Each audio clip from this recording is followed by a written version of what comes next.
আমি কৃষ্ণপদ অধিকারী। আমার ছোট্ট একটা ইউটিউব চ্যানেল আছে, চ্যানেলটার নাম don't care, Facebook page Krishna Krishna.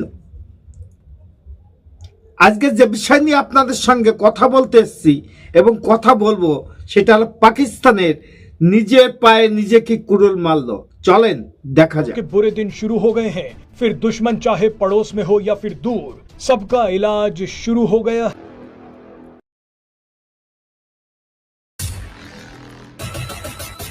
বাংলাদেশের আহম্মকরা যখন পাকিস্তানকে নিয়ে লাফালাফি শুরু করলো, তখন ভারতের যে কিরামতি আছে এবং ভারতের কি শক্তি আছে সেটা নেট দুনিয়ায় ছড়িয়ে পড়েছে। কারণ আমরা জানি, আমরা সকলের মাঝে থাকতে চাই এবং সকলের সঙ্গে চলতে চাই। এটা যদি আমাদের অপরাধ হয়ে থাকে, সে অপরাধ ভারতবাসী মাথায় তুলে নেবে। কারণ আমরা কোনো অন্যায় করি না, কোনো অন্যায়ের সঙ্গে সাপোর্ট করি না এবং কোনো অন্যায়কে সাপোর্ট যেমন করি না, কোনো অন্যায়কে আপোষও করি না। কারণ আমাদের প্রতি যদি কেউ অন্যায় করে তার উপযুক্ত জবাব দেওয়ার জন্য আমরা তৈরি আছি। কারণ আমরা জানি যে পাকিস্তান চিরশত্রু যে দেশটা ভারতের, সেখানে দাঁড়িয়ে পাকিস্তানের একটা যৌথ অপারেশন করার জন্য বাংলাদেশে একটা রাজাকার ইউনূস সরকারের সঙ্গে যখন যুক্ত হলো, তখন ভারতেরও রাস্তা খুঁজতে হবে।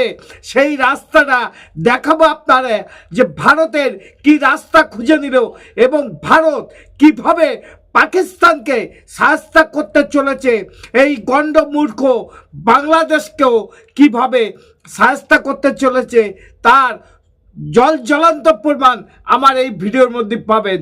যদি ভিডিওটা না টেনে দেখুন ভিডিওটা, আমি প্রমাণ দিয়ে যাব যে ভারত কি জিনিস, পাকিস্তান এবং বাংলাদেশ বুঝে নিক।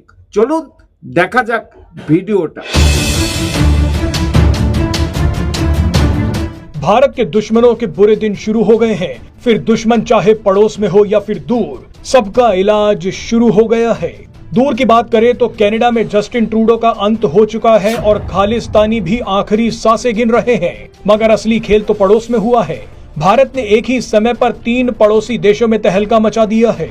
बांग्लादेश, पाकिस्तान और चीन पर एक साथ भारत की कूटनीतिक मिसाइलें आकर गिरी हैं। भारत 48 घंटों में बांग्लादेश, पाकिस्तान और चीन के सबसे बड़े दुश्मनों के साथ जाकर खड़ा हो गया और बड़ा खेल कर दिया। शुरुआत हैसियत से ज्यादा अकड़ दिखा रहे बांग्लादेश से करते हैं। अगले कुछ दिनों में बांग्लादेश की सारी गर्मी शांत कर दी जाएगी, इसकी शुरुआत हो चुकी है। भारत ने बांग्लादेश पर बहुत बड़ा ऐलान कर दिया है। एक तरफ बांग्लादेश ने शेख हसीना का पासपोर्ट रद्द कर दिया तो दूसरी तरफ भारत ने शेख हसीना का वीजा बढ़ा दिया।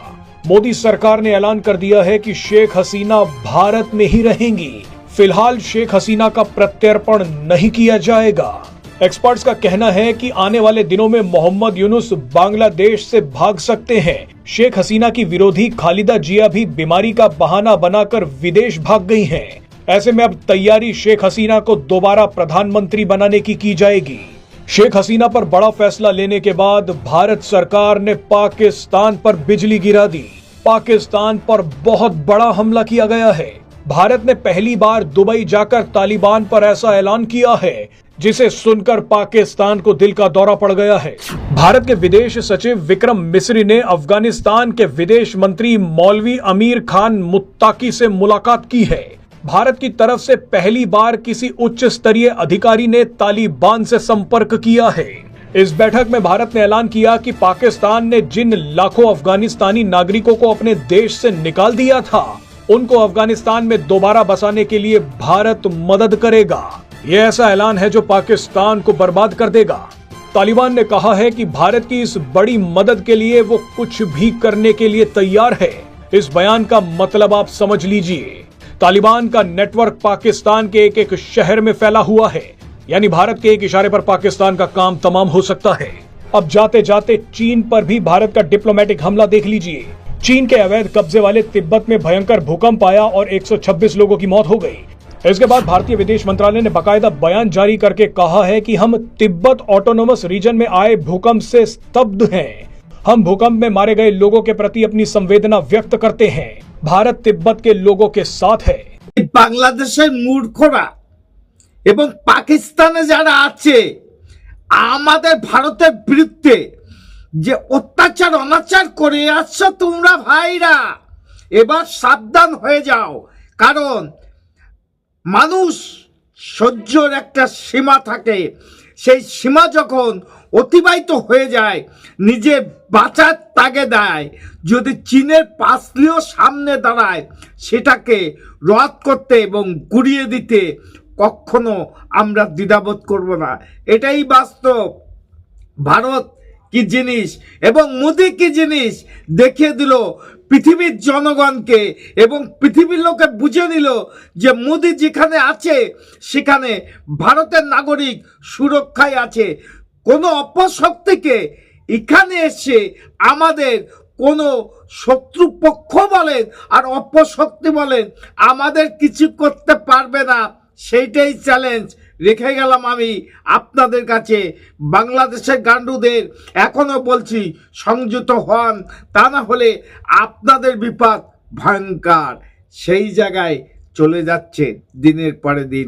আমার চ্যানেল নাম don't care, Facebook page Krishna Krishna. যদি আমার ভিডিওটা ভালো লাগে চ্যানেলটা সাবস্ক্রাইব করে দেন, পেজটা ফলো করবেন। আগামীতে নতুন একটা ভিডিও আনার জন্য একটুখানি আশীর্বাদ আপনারা করবেন। নমস্কার, টাটা। Madam, when sorry.